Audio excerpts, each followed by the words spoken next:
So this is a update on the Eonon UA13 Android 13 head unit.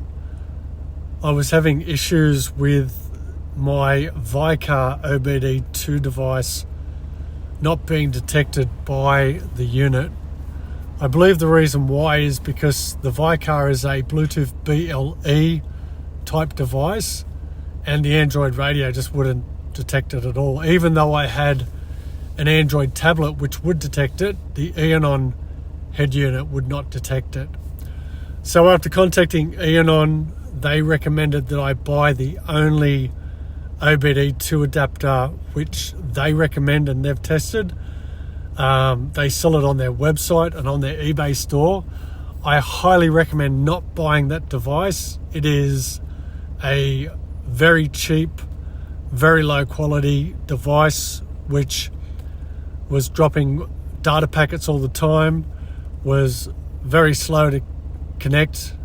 It would only connect up to the pre-installed Talk app, and it would not connect up to either Dash Command or the car scanner app.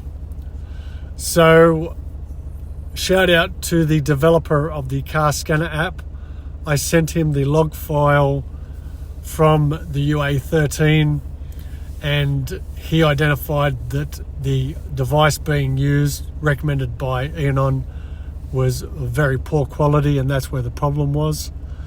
So I did some research and I ended up buying the VLinker MC. Yeah, that's right, the VLinker MC OBD2 device, which arrived during the week. This is it here. So it's plugged in at the moment. I just wanted to show how it is working. Now it does get detected by the head unit. It also connects to the car scanner app. It also connects to Dash Command app. It connects to the Talk app, which is pre-installed here, and I'll give you a look at that.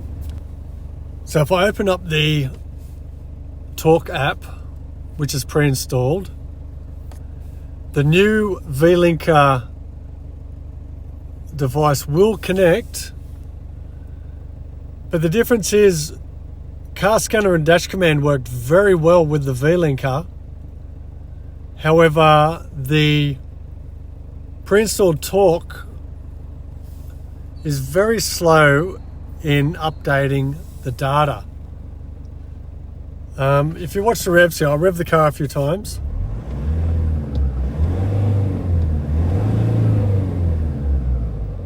Just nothing. The revs aren't even moving. So not only did I have an issue with the Eonon OBD2 device, but also the pre-installed Talk app. There's obviously an issue here. It's not updating the data in a speedy way. Look, the intake should be changing each time I rev it. That's not moving at all. And the revs absolutely should be going up and down. But I did find that every now and then these values will update, but certainly not real-time data at all. Now you compare that to, let's just get out of here. So this time let's take a look at Dash Command.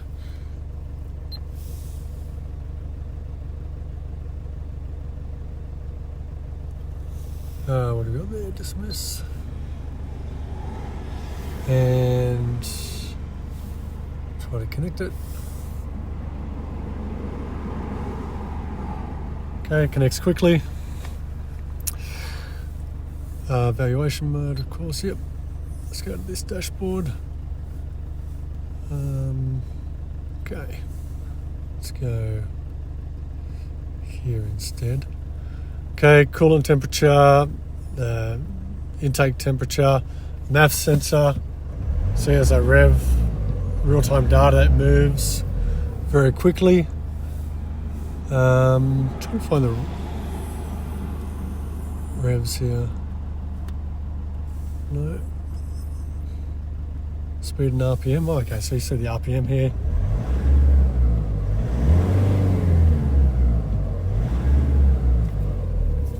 So now the dash command has no problem connecting to the VLinker OBD2 device.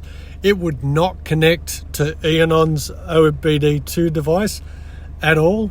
Neither would, car scanner would connect, but it actually wouldn't get any data.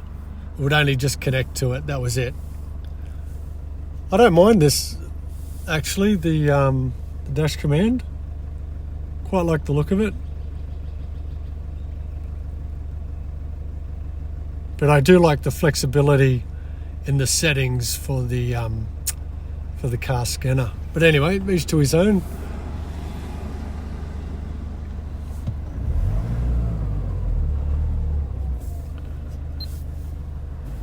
So I'll go to the car scanner app. Okay, this is just a dashboard that I've created. You'll see with the fuel rail pressure, I mean, this data is updating very quickly, live from the computer. Map sensor, obviously I'm not driving at the moment. Throttle position, rev a couple of times. So very happy with that. That's the car scanner. It picks up all the sensors.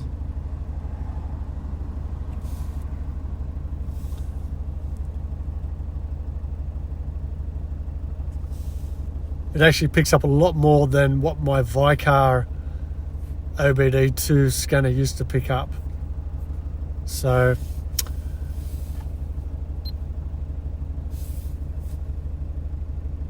there you go.